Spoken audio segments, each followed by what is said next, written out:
Bueno, alguien puede decir hola. Hola. Ahí está. Buenas, profe. Hola, profe. Hola, profe. Yo no estaba recién llegué.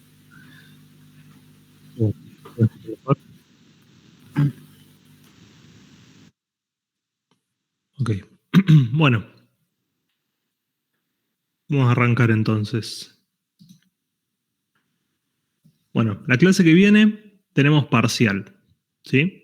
Así que vamos a hablar de algunas particularidades del parcial, cosas que tienen que tener en cuenta, y para que estemos todos en la misma página. Primero, muy importante, el parcial no es a esta hora, es a las 6 de la tarde, ¿sí? Porque van a ir presencialmente a la escuela. Entonces la idea es que no terminen tarde y se tengan que volver tarde a su casa. Como ese día no van a tener probabilidad o estadística, no recuerdo bien cuál es la materia que tienen, el parcial va a ser de 6 y cuarto a 8 de la noche, ¿sí? Segundo punto importante. Como no los conozco a ustedes, no los he visto, veo pantallitas en colores con letras, tienen que llevar una identificación para que pueda validar que el que está presentándose a rendir es realmente quien dice ser, ¿sí? DNI, carnet de conducir, cualquier cosa que tenga su foto y su nombre. Tercera cuestión, muy importante. Pueden rendir el parcial aquellas personas que estén anotadas en acta en esta asignatura. O sea, si hay alguno que está cursando de oyente acá, no está habilitado para rendir el parcial, ¿sí? Obviamente si está cursando como oyente termina siendo libre en la materia, porque la idea es que solamente aquellas personas que, digamos, por una cuestión de formalidad de la institución, solamente aquellos que están anotados en acta pueden rendir. ¿Qué pasa si no pueden rendir en el parcial porque tienen una cuestión laboral o médica? Voy a coordinar con el jefe de departamento y con el profesor de práctica para que tengan un examen alternativo la semana siguiente. No hay recuperatorio de esto, ¿sí? Así que es así, a estudiar y a probarlo. Como no hay recuperatorio, les voy a mostrar algo que tomé en el 2023 para que tengan una referencia y vean de qué se trata más o menos el examen. El examen es multiple choice, no tienen que dibujar nada, solamente responden con letras el examen. No tienen que llevar papel, tienen que llevar alguna virome. Se responde ahí mismo en el examen. Y en general yo me lo llevo y lo corrijo para la semana siguiente. No los puedo corregir todos ahí porque generalmente son como 60 exámenes y no llego. Pero bueno, la corrección es relativamente rápida. ¿Qué pasa si está muy al borde de no aprobar? O sea, supongan este escenario. Hicieron la mitad de las preguntas bien y la mitad de las preguntas mal. Bueno, en ese caso, en el examen final, si optan por seguir el camino de la regularidad y por tratar de promocionar la asignatura, tal vez tengan alguna preguntita más de teoría. ¿Me escuchan ahí? Veo que dice el video está en pausa. Se escucha. ¿Se escucha? Ok. Bueno, repito por las dudas si se perdió. Si llegan a sacarse un 5 en el parcial, por decir un número, tal vez tengan alguna pregunta de teoría en el final extra por haberse sacado esa nota. Si se sacaron un 2 en el parcial, Lola, ¿sí? No estudiaron nada, entonces no están en condiciones de regularizar la materia. O sea, no vayan sin estudiar, ¿sí? Tienen tiempo, esto ya fue avisado, no son tantas cosas para estudiar, pero no vayan a probar suerte, lean, ¿sí? Son grandes ya, van a ser profesionales de la informática. ¿Preguntas hasta acá de lo que dije? Bueno.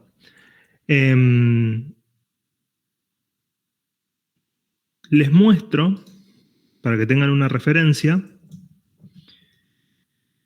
qué fue lo que se tomó en el año 2023. En el 2024 se tomó algo parecido, en el 2022 se tomó algo parecido, pero bueno, uso el del 2023 para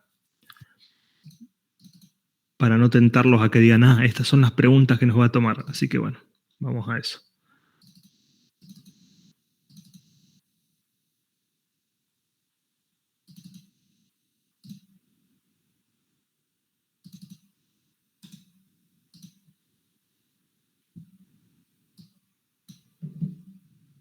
Miren.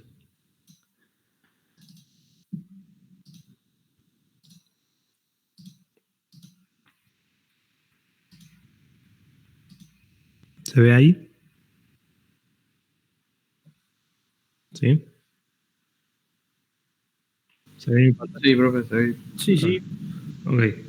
Bueno, la idea es la siguiente. El examen yo les doy esto impreso en una hoja, yo se lo llevo impreso y ustedes tienen que completar en la sección al lado del numerito, en esta sección de acá o en un rectangulito, esto lo he ido mejorando, y las opciones que tienen son las que están abajo, ¿sí? Al final del examen tienen un diagrama de entidad-relación y un diagrama de bases de datos en donde les hago preguntas sobre eso en algunas. Por ejemplo, acá dice, en base al diagrama de entidad-relación que figura al final de esta página, la cardinalidad entre paciente y padece es, y ustedes tienen que responder, ¿sí? Las preguntas son todas basadas en los capítulos del apunte que les mencioné.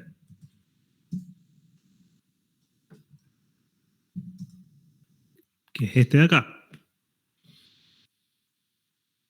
Capítulo 1, capítulo 2, que era 5, 6 y 7, ¿era? 6 y 7, profe. 6 y 7. Yo después tenía una duda sobre uno de los capítulos, pero te lo consulto. Bueno. Bien, empecemos por el capítulo 1. Obviamente este capítulo no lo dimos en teoría, como digamos, yo se lo fui mencionando, pero no lo vimos en detalle. No es demasiado complejo, ¿sí? Es más que nada una cuestión histórica, las ventajas que tienen de las bases de datos, por qué las usamos, qué ventajas tienen sobre los archivos, entonces hay preguntas sobre esas cosas. Qué sé yo, hay preguntas sobre el apunte este de normalización que les había mencionado. Y bueno, y hay algunas preguntas que son muy simples de responder y otras preguntas que yo me invento algunas respuestas y ustedes van a decir, uy, ¿esto qué es? Por ejemplo, la cardinalidad mínima con valor 0 indica si la participación de la entidad en relación es ambigua. Esa palabra me la inventé yo, pero van a ver cosas así como esto no estaba en el apunte, ¿sí? Entonces es como que, bueno, ojo con eso, hago esas cosas yo, ¿sí? Bueno, y no tiene mucha más lógica que esto, ¿sí? Así que en esta ocasión fueron 15 preguntas, el del año pasado fueron 20 preguntas y este año vamos a ver cuántas son.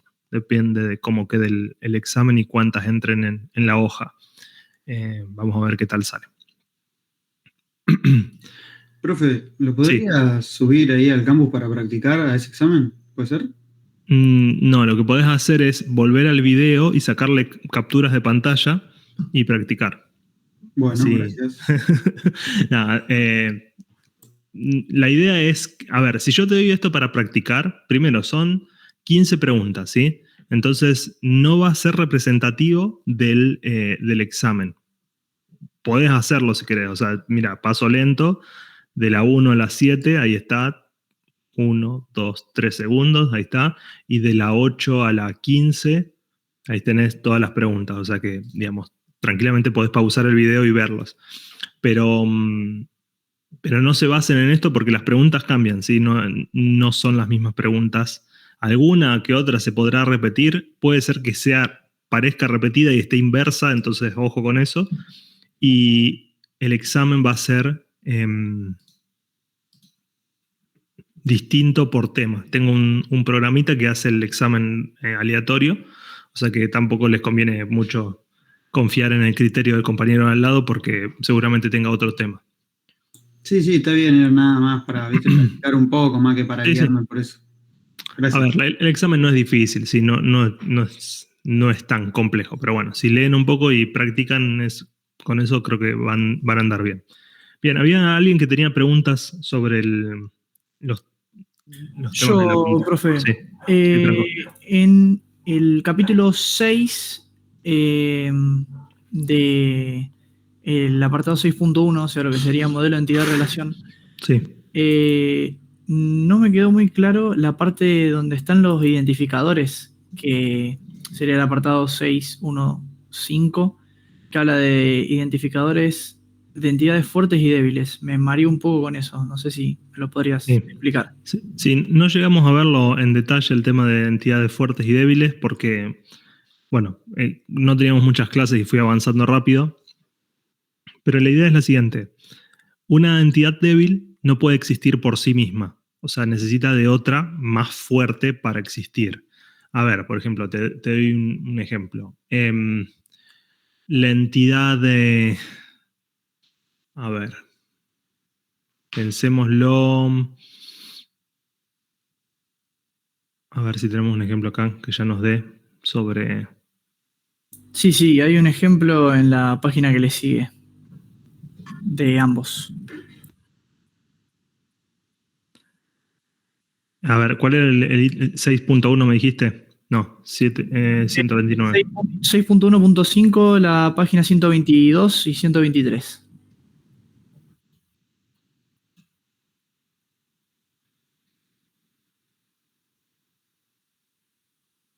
Sí, pero también está... Para.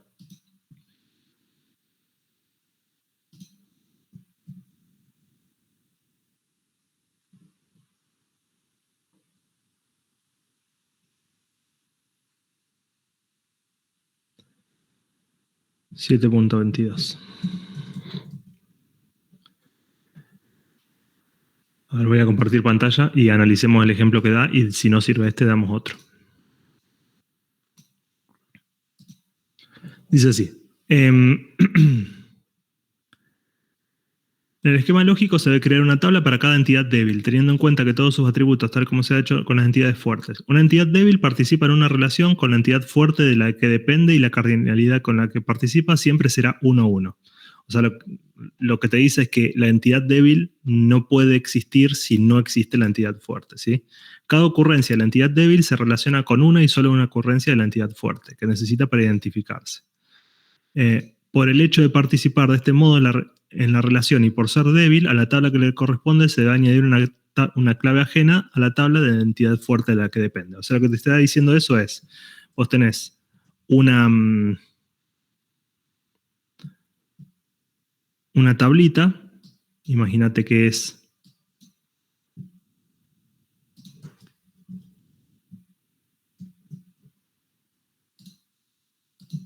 Ahora estoy en el Inkscape. ¿Se ve el Inkscape? Sí, ¿no? Sí. Sí. Bueno, entonces tenés una tablita y otra tablita, ¿sí? Entonces imagínate que vos decís, bueno, la entidad fuerte es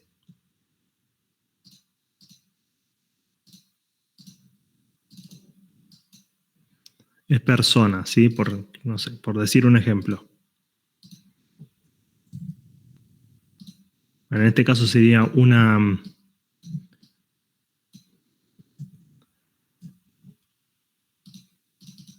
Sí, vamos a poner persona. Y la entidad débil sería, no sé, empleo. Entonces el empleo o puesto de puesto, ¿sí? Entonces el puesto solamente puede existir, no, en realidad no es un buen ejemplo porque el puesto puede existir sin que exista una persona. A ver, pensemos, a ver, un ejemplo...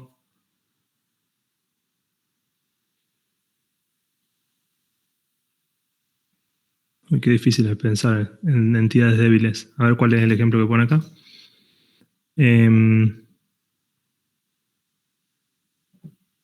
Departamento, entidad débil con atributos. Departamento trabaja en empleado. Empleado trabaja en departamento. ¿Y cuál sería la débil acá? Si los dos podrían existir tranquilamente. No me gusta ese ejemplo, por eso digo. Claro, porque yo con los ejemplos me mareé bastante porque pensé que cada uno puede depender del... Por eso. Bueno, ya sé. Por eso era mi duda. Mira, ya se me ocurre. Tarea y bloque de trabajo. ¿Recuerdan el ejemplo que dimos del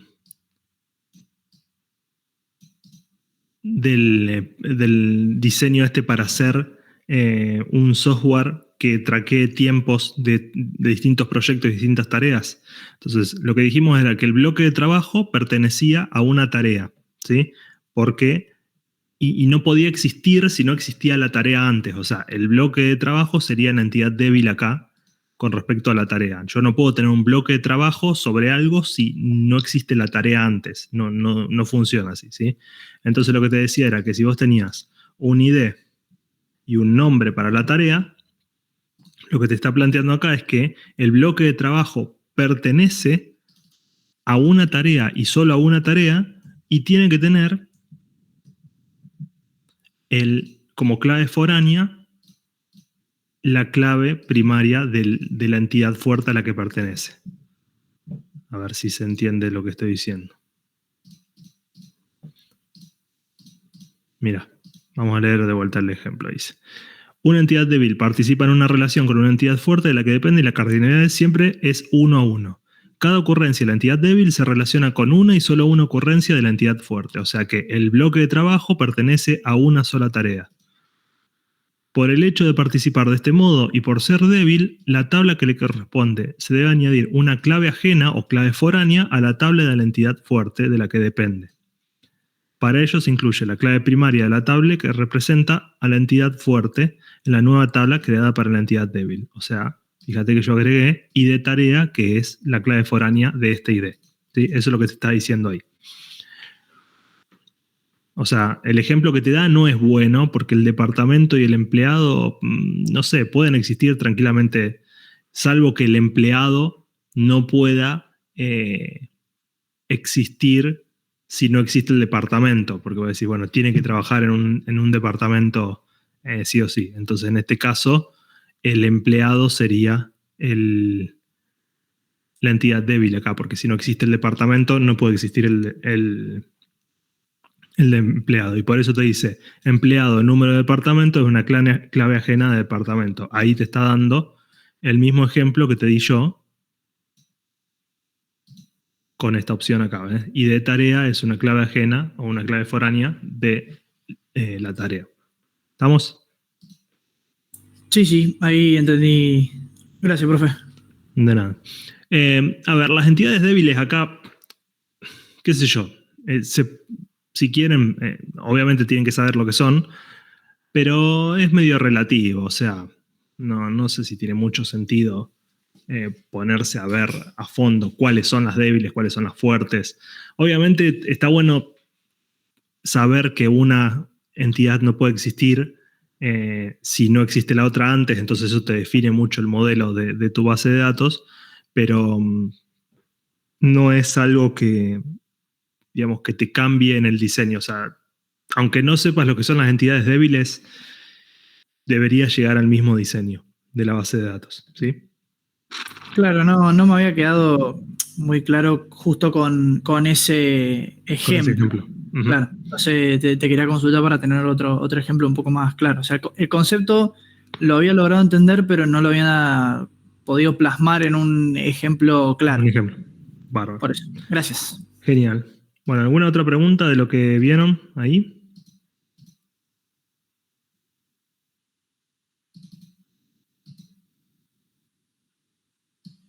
¿No?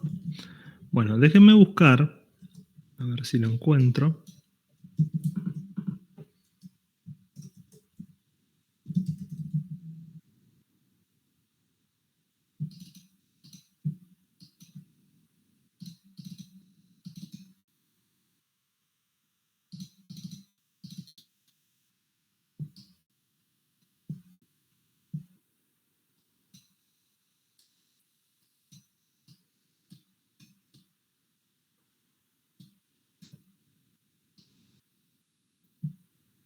Acá tengo,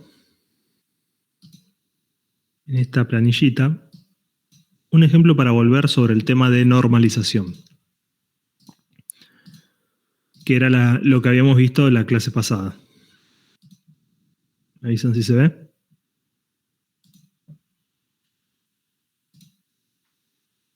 Sí, profe. ¿Sí? Bueno. Entonces, denme un segundo.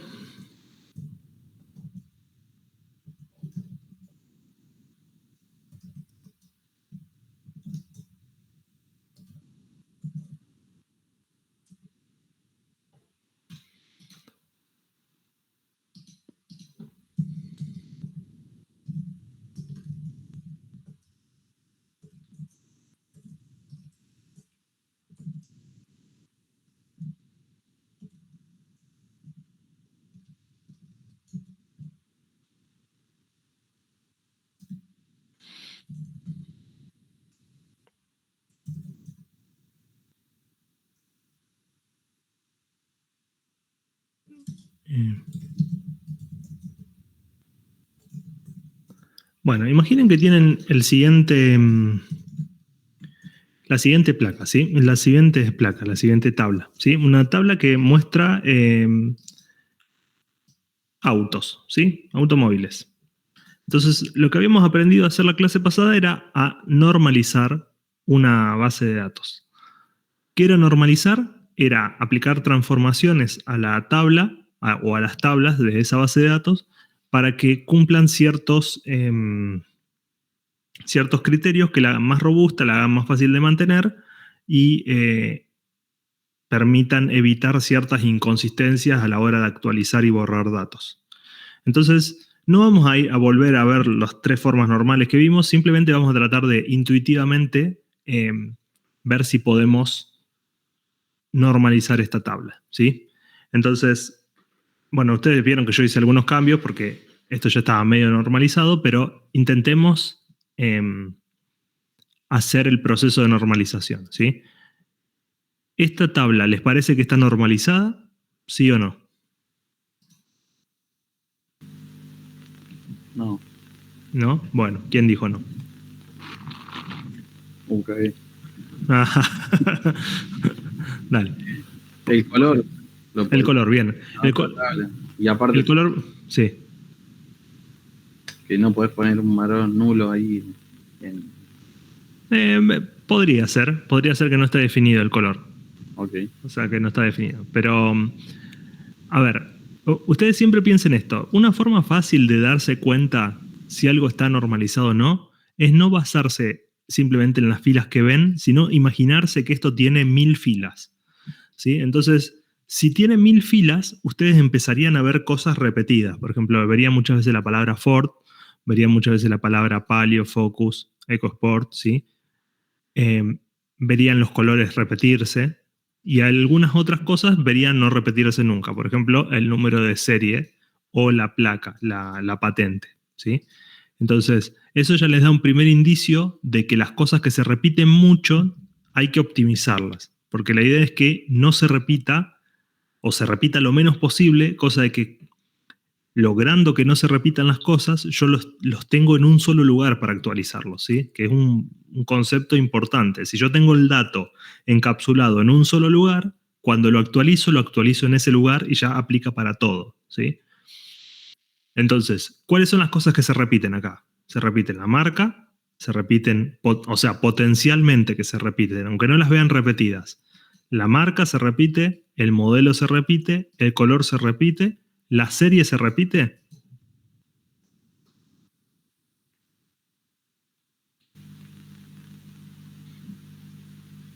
No lo sabemos, y en principio no lo sabemos, porque esto podría ser algo que eventualmente podría ser. Y la placa, al parecer, tampoco se repite, porque es lo que identifica un auto, ¿sí? Entonces, vamos a pasar a una transformación de esta tabla. Voy a deshacer los cambios que hice y les voy a poner IDs a cada una de esas cosas. Y me voy a venir acá, que ya la tengo media resuelta, y me voy a copiar las tablitas que me permiten extraer esas cosas. Saqué modelos, saqué los colores y me falta algo acá. ¿Qué me falta sacar?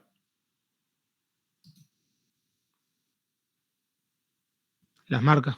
Bien, las marcas, ¿sí? Entonces vamos a... Uy, ya lo perdí. Marcas. Tendría que haberlo hecho antes esto, sí, porque bueno, ahora tengo uno que creo que era EcoSport, bueno, vamos a suponer. La 2 era K. La 3 era Palio.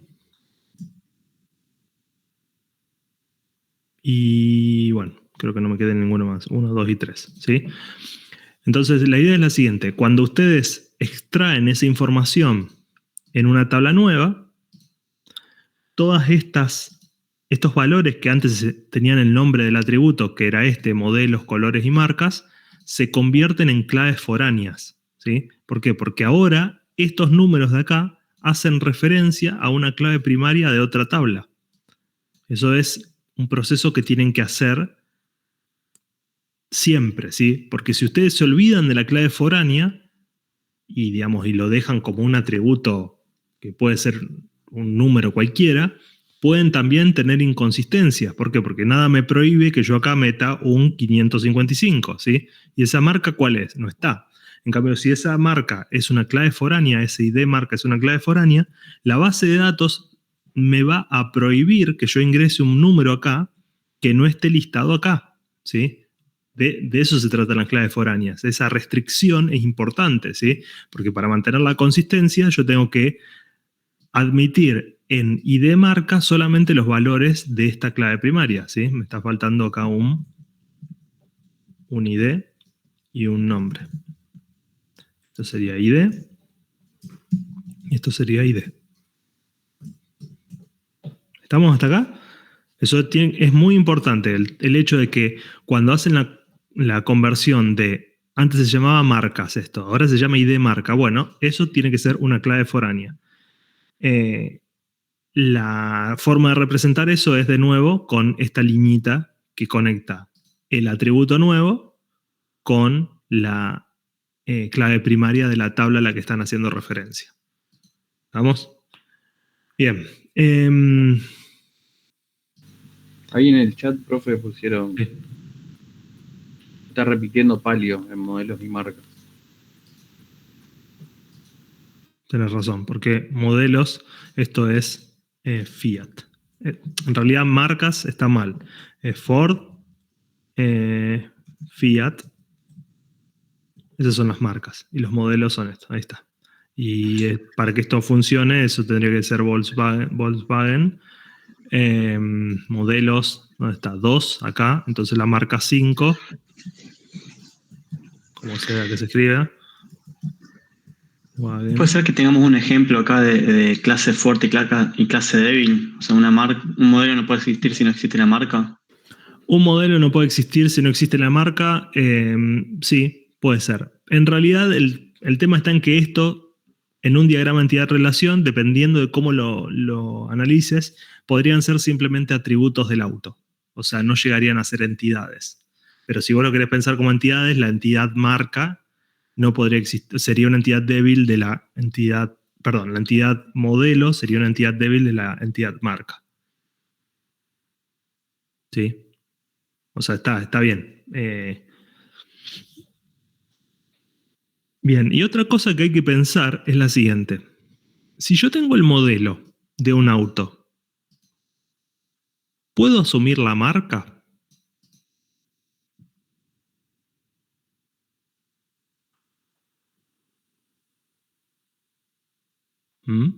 ¿Sí o no? Se supondría que sí, profe, ¿no? Depende. Sí, depende. Obviamente vos podrías decir, no, bueno, imagínate que Fiat le puso porque son súper creativos, le pusieron K a un Fiat. Y también existe el Ford K. Pero, digamos, si los números son independientes, vos conociendo el número de modelo, el ID del modelo, podés intuir la marca, porque hay una dependencia entre el modelo y la marca, ¿sí? Si yo estoy diciendo que estos modelos de acá pertenecen a una marca en particular, esta información de acá la puedo normalizar más todavía moviendo esto, que es la ID de marca, a la tabla de marcas. Miren lo que voy a hacer.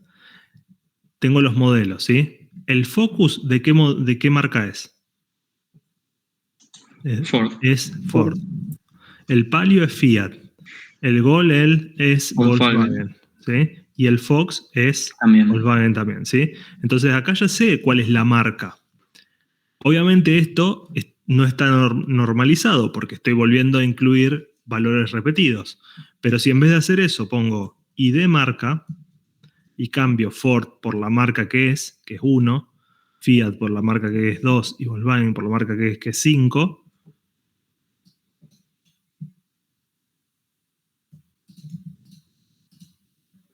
esta información de la marca pasa a ser redundante. Si la voy a poner en gris. Voy a poner así en...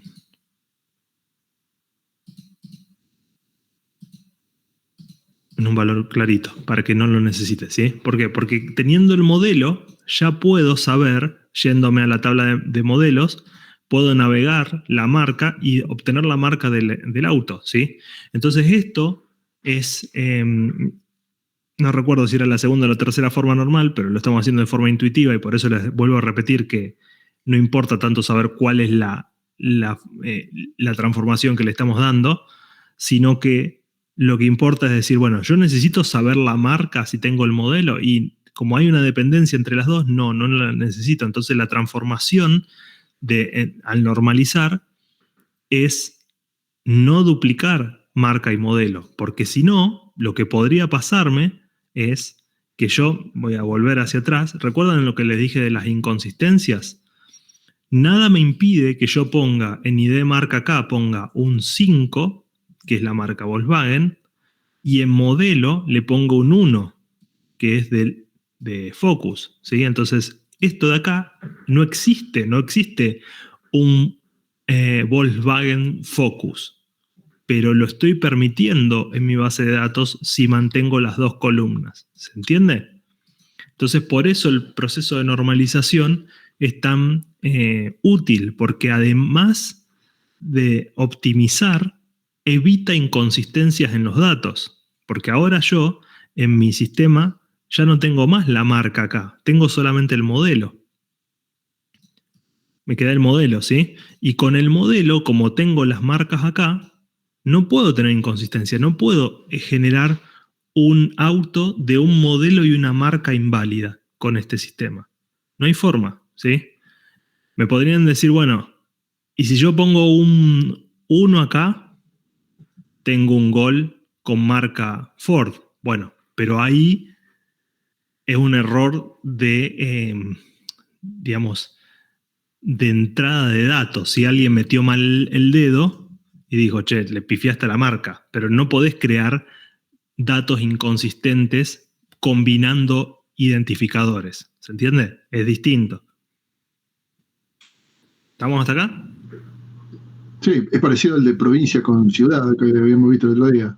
Exactamente. Si vos tuvieses, vamos a ver ese ejemplo rápidamente. Nombre, ciudad y provincia. Entonces tenés Luis, que vive en Rosario, la provincia de Santa Fe.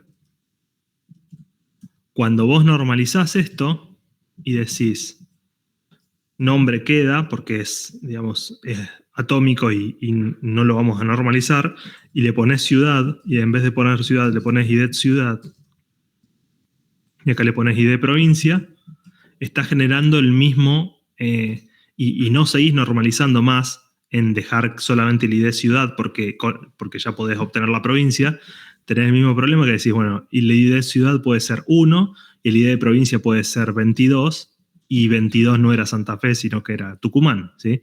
En cambio, dejando solamente la ciudad y poniendo ID, nombre e ID provincia acá, ahora tenés 1 que es Rosario y acá te queda Santa Fe. Perdón, Santa Fe que sería, no sé, la provincia número, vamos a suponer que sea la 14, y por este lado tenés las provincias que tenés ID. La provincia 14. S. ¿Cómo? La provincia S. S. Sí, ojo con eso, ¿no? Sí. Los vintage. No, sí, pero si vos pones S, se te confunde con Salta, Santiago del Estero, San No, por los Juan, patentes, tenemos. te digo. ¿Te acordás? Hace 500 años más o menos. No recuerdo eso, perdón.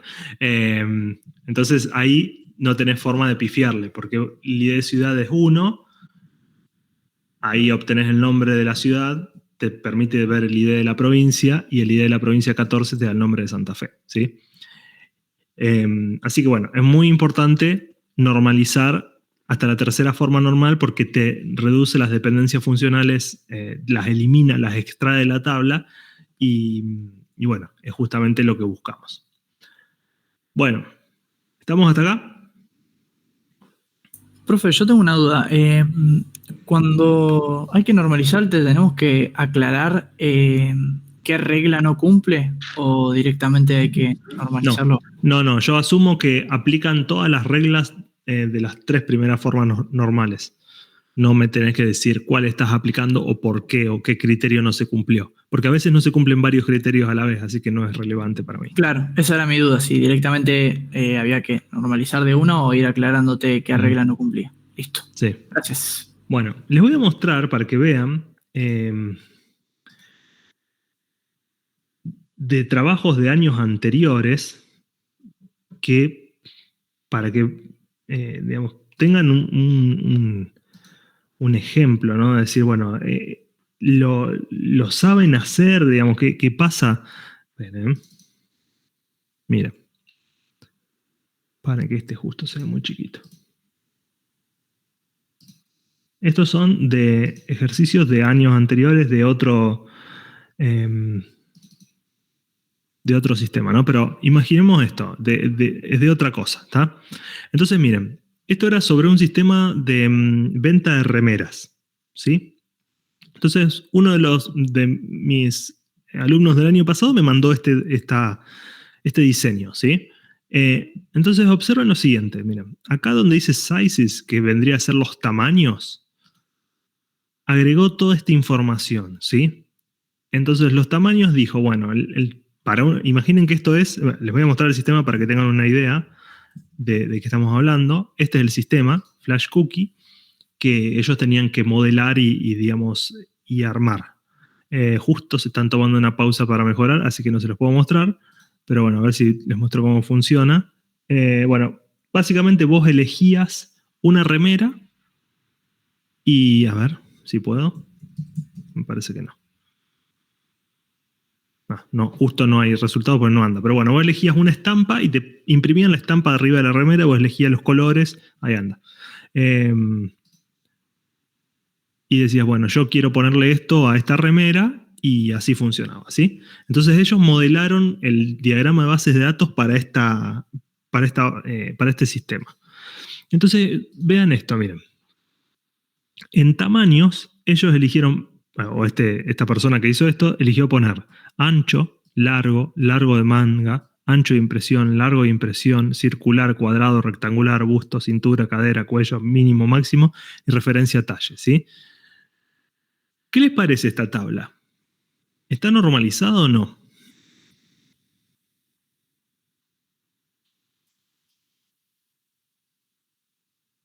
Es difícil esa, ¿sí?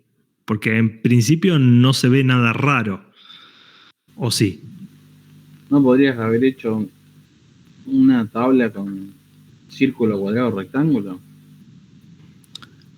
No importa lo que signifique ese círculo, circular, cuadrado, rectángulo, porque es para distintos tipos de prenda. El problema que tiene esta tabla es que no está en primera forma normal, porque cada uno de estos atributos es una columna extra que le agregó por cada cosa que iba descubriendo en el sistema. Dijo, bueno, a ver, tengo las remeras, tengo el largo, tengo el ancho. ¿Qué más tengo? Tengo el largo de la manga, tengo el ancho de la impresión, el largo de la impresión, tengo el busto, la cintura, la cadera. Entonces, cada cosa que iba descubriendo de ese sistema le iba agregando como una columna más. Que es básicamente lo mismo que pasa cuando ustedes hacen dirección 1, dirección 2, dirección 3, provincia 1, provincia 2, provincia 3. Digamos, la forma de resolver esto, no escala porque, yo agrego, imaginen que digo, bueno, no quiero imprimir una remera, quiero imprimir una taza, y ahora necesito saber el ancho del asa de la taza, ¿sí? O la cantidad de líquido que entra. Entonces, esto que ustedes ven que le fue agregando distintos atributos para resolver este problema, no está ni siquiera en primera forma normal, ¿sí? Y esto era un trabajo de entrega ya final, o sea, como que, así lo quiso resolver. Observen que sí, ID localidad e ID provincia lo normalizó, pero acá, yo después se lo debo haber corregido porque esta fue la primera entrega, no está normalizada hasta la tercera forma normal, porque la ID de localidad y la ID de provincia, en general, no van las dos al mismo tiempo. Con la localidad me alcanza, ¿sí? Entonces, por eso les digo que es tan importante porque, esto tiene que ser un ejercicio para ustedes para que les salga bien, ¿sí? O sea, observen que incluso habiendo masticado este trabajo final durante 3 meses, como lo están haciendo ustedes, se le escapan cosas sin normalizar, ¿sí? O sea, esto no está del todo normalizado. A ver si encuentro alguno más que les pueda mostrar de acá. Por ejemplo, este está bien. Artículos tiene un ID, el ID del diseño, el tipo de artículo y el ID del color. Esto no se puede normalizar más. Pero bueno, son cosas que, digamos, que para que vayan viendo, ¿sí? Para que vayan viendo distintos ejemplos. Cuando ustedes vean una tabla que tiene demasiadas columnas, pónganse a pensar, ¿por qué tiene tantas columnas? ¿Son todos atributos válidos o es que le agregó todas las posibles combinaciones? ¿Y qué pasa si tengo una combinación más? ¿Sí? Sí. Ahí, yo te decía, el triángulo, círculo, o sea, hubiera estado bien hacer, por ejemplo, una tabla que se llame medidas, ¿no? O no estoy viendo... En realidad lo que te está faltando acá es el tamaño, digamos, tamaño de qué cosa, ¿sí?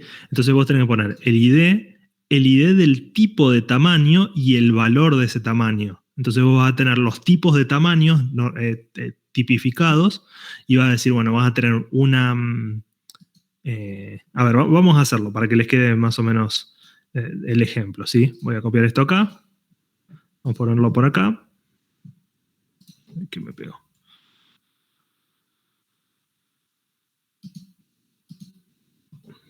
A ver.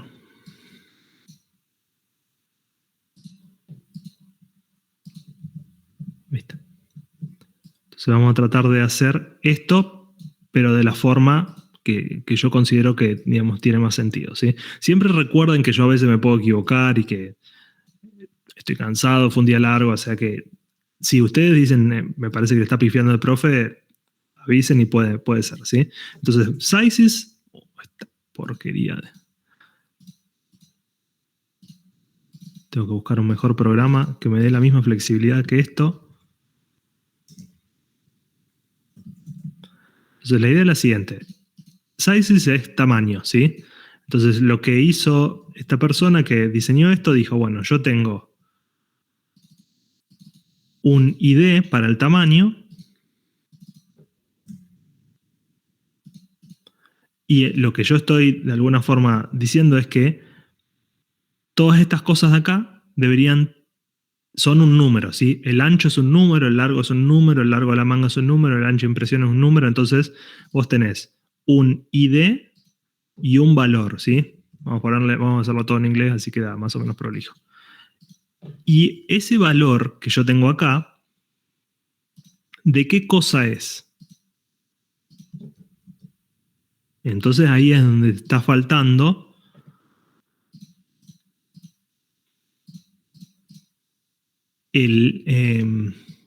los tipos de tamaños, ¿sí?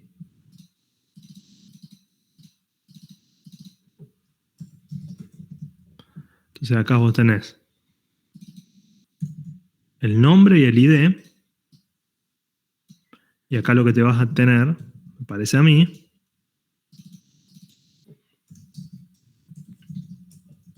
es el tipo de tamaño. Entonces veamos ejemplos. A ver, tenemos sizes, ¿sí? Vamos a poner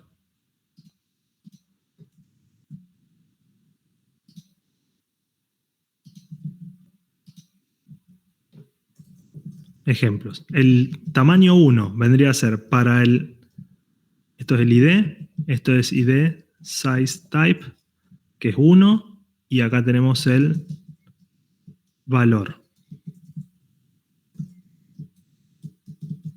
Supongan que son 100, ¿sí?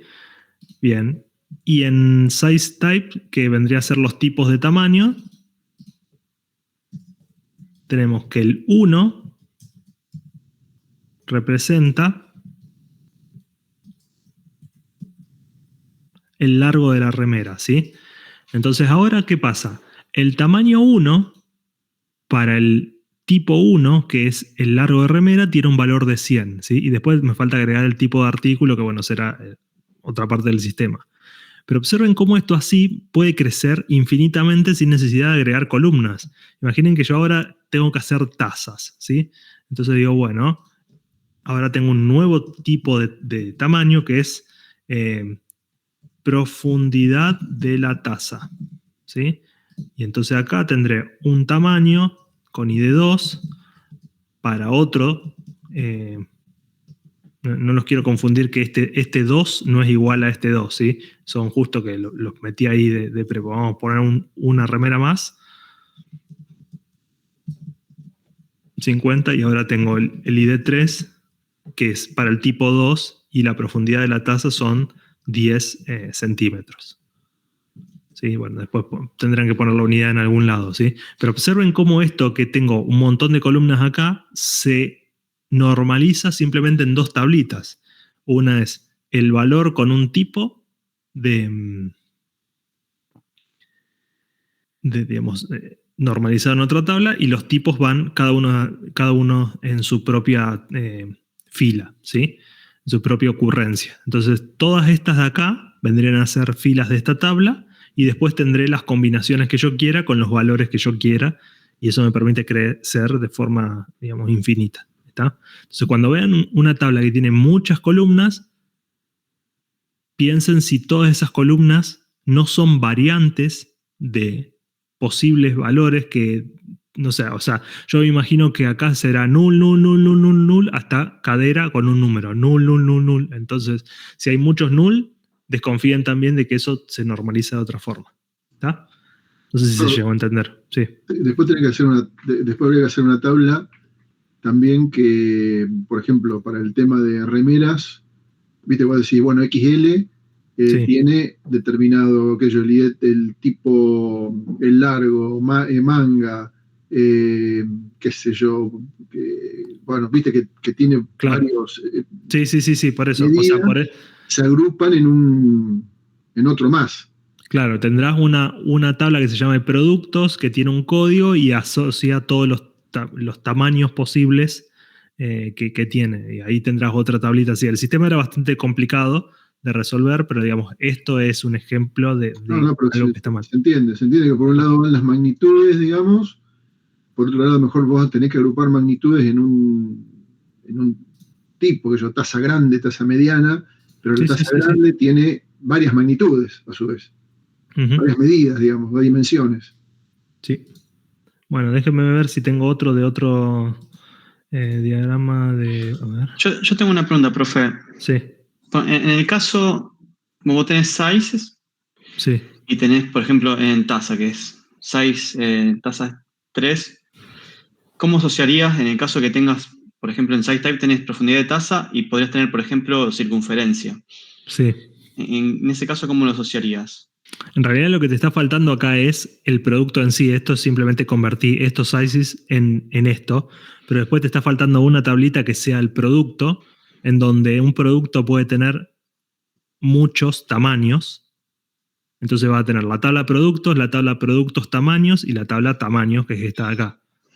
Están faltando esas dos tablas. Cuando las tengas, tendrás una que se llame, qué sé yo, remera manga larga, y en la remera manga larga tendrá referencias a el largo de la manga y el ancho el ancho de la remera y el largo de la remera, pero no tendrá referencia a la profundidad de la taza porque no es una taza. ¿Sí? Va por ese lado. Buenísimo. Acá tengo otro ejemplo de otro sistema distinto. Este era de películas, ¿sí? Era una base de datos de películas. Me parece que está mejor normalizado. Observen que en general todas las tablas se ven digamos, más escuetas, digamos, como más chiquitas. No hay nada que tenga un montón de columnas. Veamos si podemos encontrar algo que nos llame la atención. Tenemos categorías, y de categorías, nombre de la categoría, y está referenciado, nombre de la productora, el año del premio. Esta creo que está bien.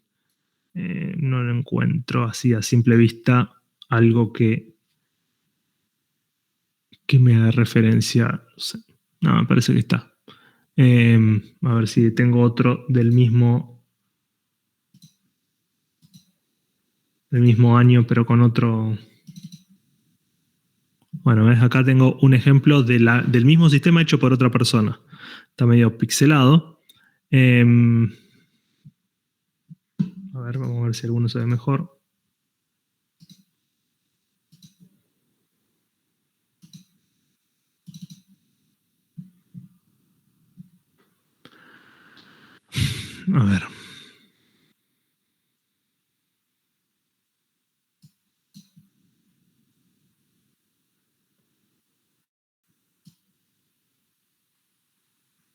Este también se ve bastante bien. Estoy tratando de mostrarle ejemplos así como muy evidentes.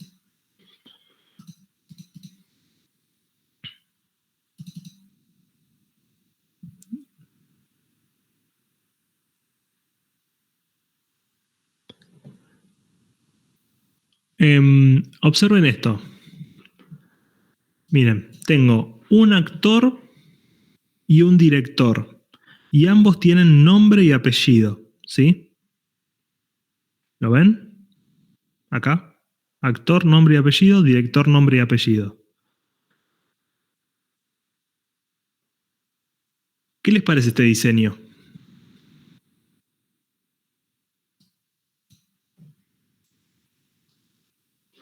¿Está normalizado? Vamos a empezar por ahí.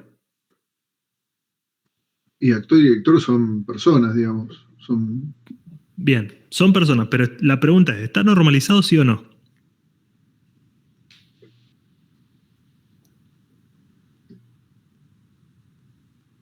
En principio sí, ¿sí? Porque digamos, no hay, tanto el nombre como el apellido son valores que los consideramos atómicos, no los vamos a codificar en una tabla aparte, así que está bien.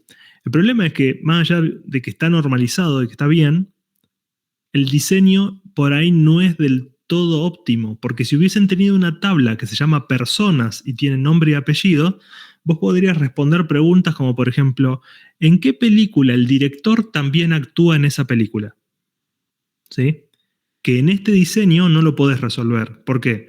Porque salvo que busques por nombre y apellido exactamente, no tenés la certeza de que ese nombre y ese apellido hacen referencia a la misma persona. Puede ser un Marcelo González y hay un actor que se llama Marcelo González y vos no sabés si es el mismo tipo, ¿sí? Por ejemplo, Mel Gibson le gustaba mucho dirigir sus películas y actuar en ellas, ser el protagonista. Entonces, con este diseño que tenés acá, si bien está normalizado, por la decisión que tomó este grupo para hacerlo así, no pueden responder a la pregunta, si yo se las hiciera, es ¿qué persona fue director y actor en la misma película? ¿Sí? Sin usar el nombre y el apellido. No significa que esté mal esto, ¿sí? Porque obviamente no van a hacer que todas las personas de sus bases de datos vivan en una sola base, en una sola tabla y hagan referencias a esa tabla de personas. A veces no funciona así. Pero está bueno pensarlo, ¿sí? Porque si ustedes tienen un valor que se repite tanto nombre y apellido en estas dos tablas, ¿cómo se hubiese resuelto de forma correcta esto? Si yo me vengo acá y lo pego por acá abajo. Hoy podría haber puesto equipo de producción y sale el actor y sale cualquier otro personaje que aparezca. Sí, en realidad, digamos, antes de eso, mucho más, digamos, eso ya es ir mucho más a otra cuestión. Lo que yo estoy hablando es que la base de datos, si esto hubiese tenido una tabla que se llama personas,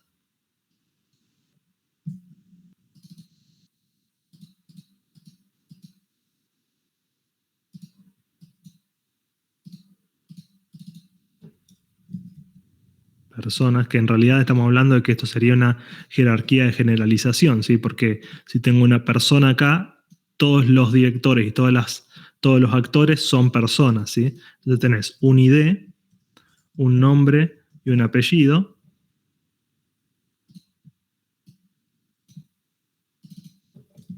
Acá está la clave primaria. Y después vos lo que tenés son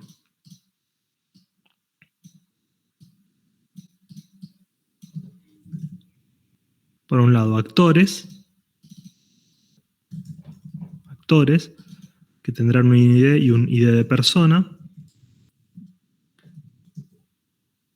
Y por otro lado tenés directores, que es exactamente lo mismo.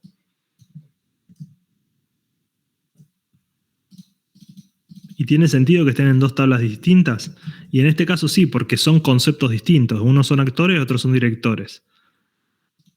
Entonces vos tenés, los actores son personas, los directores son personas, y después, bueno, en toda tu base de datos, acá en director y actor, tenés director de película, actor de película, ya sigue, digamos, sigue su camino en el resto de la cosa. Pero ahora, como tanto los actores como los directores son personas, vos podés responder a esa pregunta de cuáles son las personas que fueron actores y directores en la misma película, porque el ID es el mismo, ¿sí? Entonces, el ID de la persona es el mismo. Ok, ¿estamos hasta acá? No sé si sirven estos ejemplos para ir avanzando en lo que es el diseño. Sí, profe, estamos. Bárbaro. Bueno, voy a ver uno más y ya dejamos de exponer pobres alumnitos aprobados ya. Bueno, este está complicado de ver, vamos a rotarlo.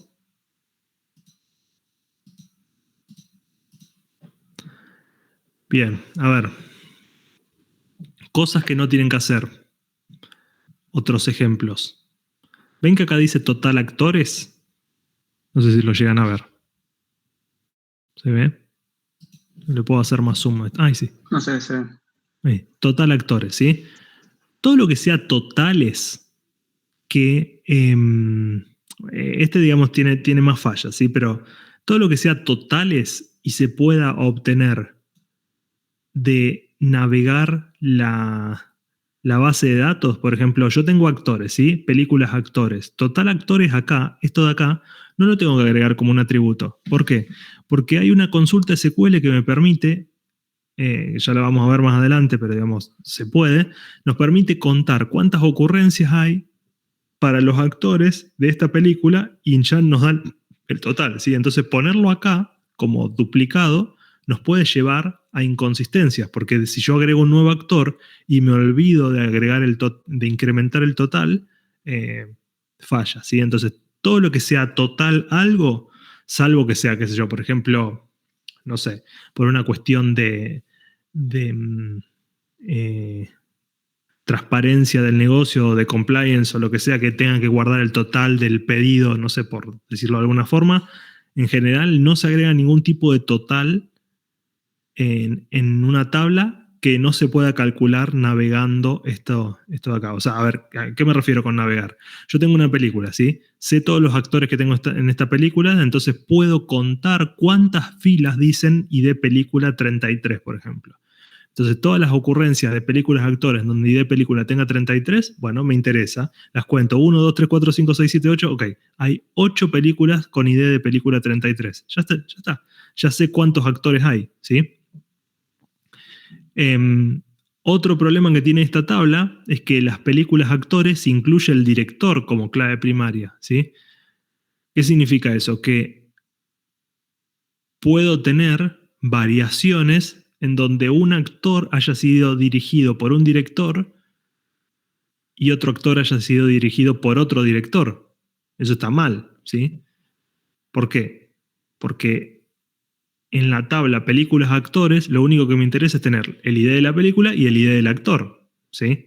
Y si una película puede tener múltiples directores, tendré otra tabla que se llama películas directores y tendré el ID de la película y el ID del director.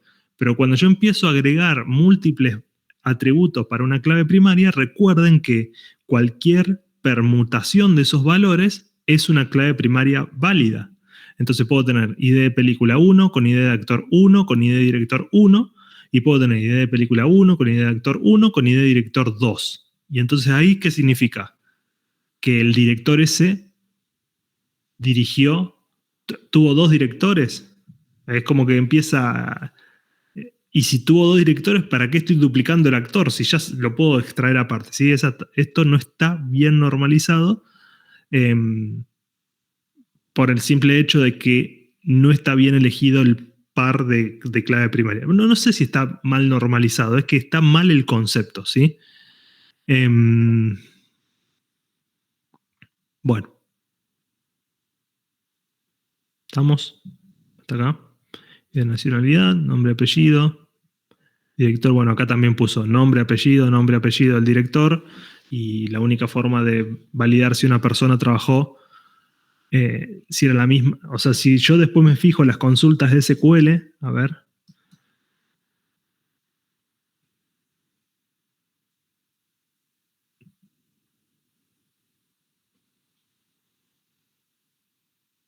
para este caso.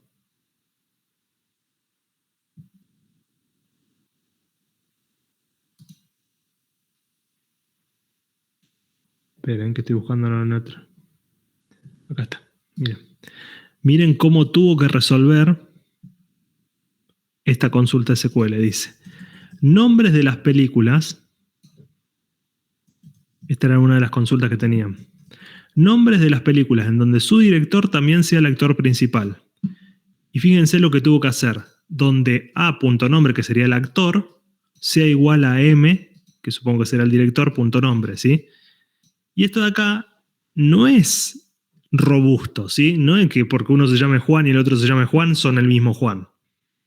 ¿Está? Pero esto lo hizo así porque el nombre del actor y el nombre del director están en dos tablas distintas. Entonces la única forma que tiene de compararlo es esta, ¿sí? Todos estamos aprendiendo en esta materia. O sea, no es que esta persona no aprobó. Tuvo este tipo digamos, yo le indiqué todas estas fallas y bueno, sobre eso construyó y siguió avanzando en su trabajo, ¿sí? Pero siempre piensen que cuando ustedes están comparando nombres, pues, imaginen que dicen, no, bueno, pero pará, te faltó el apellido, entonces pone A.apellido igual a M.apellido. Igual está mal, ¿sí? Porque, digamos, no porque el nombre sea igual al nombre y el apellido sea igual al apellido, esa persona es la misma, ¿sí? Entonces, ojo con eso. Bueno.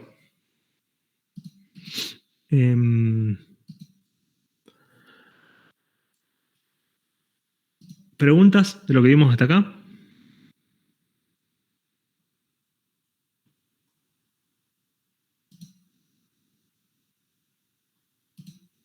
¿No? Bueno, tengo algunas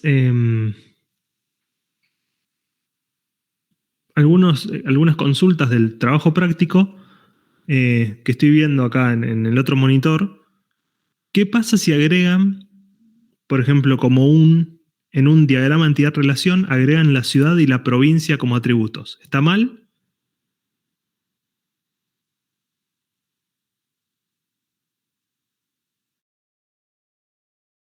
En un diagrama de entidad-relación, en una misma entidad. Por ejemplo, ponen destino, ciudad y provincia. ¿Está mal? ¿Qué les parece?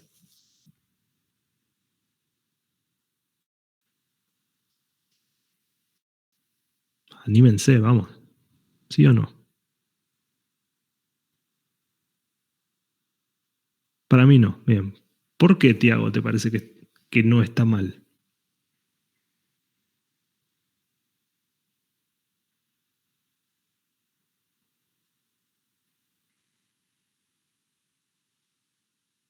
¿O por qué te parece que está mal? No sé, el para mí no.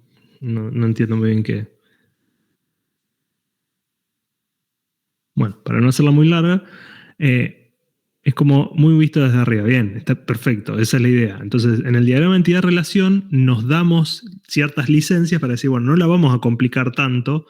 El destino tiene una ciudad y una provincia y después cuando hagamos el proceso de transformación a la base de datos y la normalicemos, vamos a evitar que la ciudad pueda existir en una provincia incorrecta, pero en el diagrama entidad-relación está perfecto, ¿sí? Tener ciudad y abajo un destino, una ciudad y abajo una provincia como atributos de una entidad. Está perfecto, si se puede, ¿sí?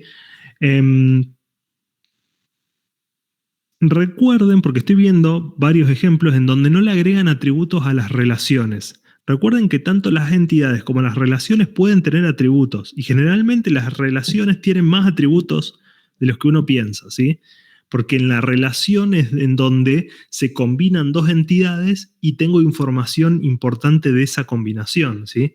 Entonces, generalmente en la reserva que un cliente hace de un pasaje de un asiento tendrán la fecha, ¿sí? Esa fecha de cuándo quiere viajar, generalmente, salvo que forme parte del servicio, en cuyo caso, bueno, está aceptado, digamos, cuestiones como fechas, cuestiones como el monto que pagó, todas esas cosas que se arman de la combinación de varias entidades cuando se relacionan, recuerden que los atributos los pueden poner ahí, ¿sí? Acá dice, tengo una consulta de cuadernillo. En la página 18 define cardinalidad como las filas de la tabla, pero nosotros siempre lo expresamos como un rango. A ver.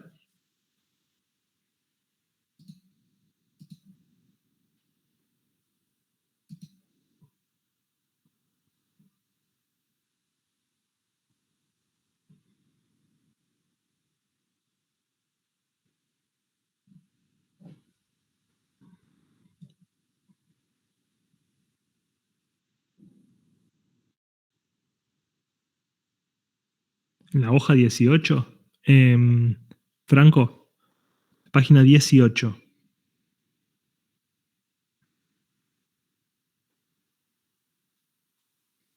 La cardinalidad en una relación es el número de tuplas que contiene.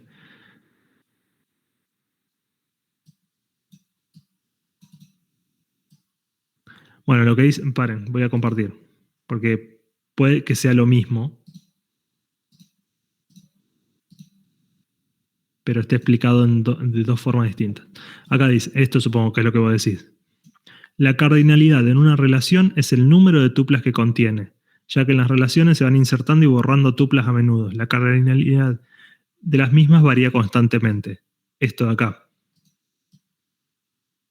¿Esto es lo que vos decís? Sí, ok. Está bien esto. Lo que pasa es que en el diagrama de entidad-relación nosotros lo mostramos como un rango, porque es lo mismo, lo que pasa que en el diagrama de entidad-relación lo mostrás como todas las formas posibles. Pero también es válido decir que la cardinalidad de una relación es el número de tuplas que contiene. Si vos te parás en un momento determinado y decís, bueno, ¿cuál es la cardinalidad? Contás la cantidad de tuplas y ya está. Pero nosotros lo consideramos más como un rango porque, bueno, en el diagrama de entidad-relación queremos ver entre qué valores te podés mover. Por eso dice que varía constantemente. ¿Ok? Sí, listo. Bárbaro. Bueno.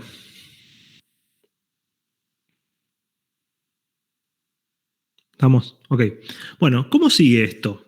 A ver, ya aprendimos diagramas, aprendimos. La idea es que yo traté de transmitirles cómo a partir de un negocio uno puede ir identificando las entidades, depurándolas, viendo cuáles son relevantes, cuáles no, cómo se relacionan, qué atributos surgen a partir de esas relaciones.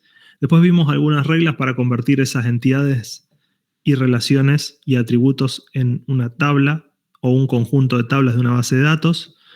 Después vimos que esas bases de datos estaban en un estado, digamos, no óptimo y que se podían normalizar para obtener versiones de esa base de datos mucho más depuradas y menos proclives a errores. Y en teoría, después de todo ese proceso, ustedes, después de haber pensado y digamos, masticado el problema bien, llegan a un modelo que representa el negocio original que estuvieron analizando y funciona básicamente, ¿sí? O sea, pueden insertar la información, no se pierde nada, no es redundante, no hay formas de romper, de generar, digamos, datos inconsistentes, ¿sí? Bueno, entonces lo que sigue después de eso es usar esa base de datos a través de un sistema, ¿sí?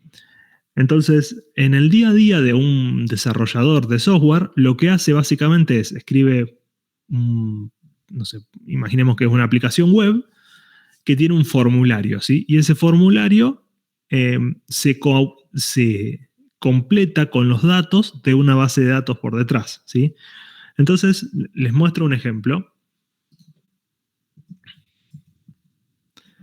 No sé si conocen esta página que se llama el Cuando Llega de Rosario, en donde te dice, bueno, ¿qué línea buscas? No sé, el 103 rojo. ¿Dónde lo querés parar? ¿Dónde lo querés tomar? Bueno, no sé, venís hasta alguna, qué sé yo, San Martín y Viedma, ¿sí? Y te dice cuánto tarda en llegar, ¿sí? Te dice acá 2 minutos, esto scrollé y me fui al tacho. Vamos para atrás, ahí. Bueno, ven, ahí dice otras líneas y te dice llegará en 2 minutos esta información, ¿sí? Entonces, ¿cómo funciona esto? Detrás de esta aplicación hay una base de datos que tiene todas las líneas de colectivos, todas las paradas por donde pasa, todas las rutas por donde pasa, y junto con la información del GPS que tienen y, digamos, ciertos cálculos de cuánta distancia falta, te da toda esta información, ¿sí? Pero vayamos un paso más atrás. Cuando yo pongo qué parada buscás y escribo Corrientes, ¿sí? Ahí me aparece Corrientes, todas las veces que aparece la palabra corriente, ¿sí? ¿Cómo hizo eso el desarrollador de esta aplicación? Hay 2 formas. Una es listar todas las palabras posibles y hacer, no sé, por ejemplo, imaginen que lo hizo, esto dice PHP ahí arriba, así que lo hizo en PHP, y hizo algo así como PHP calles. Imaginen que tiene una lista de calles, y acá dice, una de las calles dice Corrientes. Entonces, por cada una, déjenme poner, ahí está. Por cada una de las calles, como una calle dijo, si la calle dice corrí, que es lo que busqué yo, acá vamos a poner corrí. Si esto se cumple, entonces me interesa y agregan la calle que están buscando, ¿sí? Entonces acá imaginen que tienen San Martín, tienen, no sé, San Juan y todas las calles que se les ocurra, ¿sí? Ahora, si ustedes hacen esto y buscan Corrí, strpost lo que hace es busca una subcadena en una más larga, y si eso da verdadero, lo agregan a las calles que me interesa. No importa mucho la sintaxis de PHP, la idea es básicamente una búsqueda en una lista de cosas. Pueden hacer esto o pueden hacer algo como esto. Select nombre from calles donde el nombre sea parecido a Corrí. ¿Sí? ¿Y qué es esto de acá? Es una consulta SQL en donde le pide al motor de base de datos que de la tabla calles traiga todos los nombres en donde el nombre sea parecido a algo que empieza con cualquier cosa, tiene la palabra Corrí en el medio y termina con cualquier cosa. Esos son los comodines en SQL, ¿sí? Entonces, cuando yo sé que ustedes ahí en la práctica están empezando a ver el tema de SQL, observen cómo, sabiendo diseñar una base de datos, sabiendo cómo agregarle, cómo normalizarle, cómo agregarle datos, el proceso de uso de esa base de datos básicamente consiste en entender qué consulta SQL tengo que ejecutar y elegir un lenguaje de programación que ejecute esa consulta y nos traiga los datos, ¿sí? Entonces, después del parcial, cuando nos volvamos a ver, yo les voy a mostrar varios ejemplos de aplicaciones, digamos, reales que hacen uso de esas consultas. Vamos a empezar a ver algunos detalles de SQL en particular, digamos, que para ir digamos, dándole un marco teórico de todas las opciones que tienen con SQL. Y van a empezar a ver que no están tan lejos de decir, bueno, ya sé diseñar una base de datos, ya sé normalizarla y ahora sé cómo interactuar con esa base de datos y cómo incorporarlo a un lenguaje de programación. Y ya con eso tienen como un paquetito más o menos cerrado de cómo usar las bases de datos, ¿sí? Hacia el final del cuatrimestre vamos a empezar a ver implicancias de seguridad informática en las bases de datos, que es una de las mayores preocupaciones cuando se interactúa con bases de datos, porque si no hacen las cosas bien, un atacante puede modificar los valores de su base de datos, aunque ustedes no hayan hecho un formulario para eso, puede volcar toda la base de datos y robarle la información. Vamos a ver cómo se guardan los passwords en las bases de datos de forma segura. Y en las últimas 2 clases vamos a ver un popurrí de otras bases de datos no relacionales, no del tipo no SQL, para que sepan que existen y sepan que no es lo único, el motor de bases de datos relacionales no es lo único que sirve para resolver sistemas, ¿sí? Ahora con esto de la inteligencia artificial hay un montón de bases de datos específicas para vectores que, digamos, que están muy de moda, que no significa que las tengan que usar o que las tengan que saber, pero está bueno que sepan que existen y que digan, si yo tengo que guardar, imaginen lo siguiente, si tengo que guardar si un asiento está reservado en un concierto en donde pueden asistir miles de personas. ¿Me conviene usar SQL o me conviene usar algo que me permita que esa información viva en memoria, en la memoria RAM de una computadora, cosa que sea tan rápido que yo pueda saber rápidamente cuáles son los asientos ocupados y cuáles no? La respuesta probablemente sea la segunda, que usen algo que esté en memoria. Y bases de datos que vivan en memoria hay específicas, como por ejemplo Redis, que te permiten crear estructuras de datos muy simples, como una tabla de clave-valor, pero que esa información vive en la memoria y es hiper veloz. Pero bueno, no les puedo enseñar todos los tipos de bases de datos que existen, sería totalmente impráctico, pero está bueno que sepan que existen ese tipo de cosas. O por ejemplo, si ustedes quieren buscar, les doy otro ejemplo.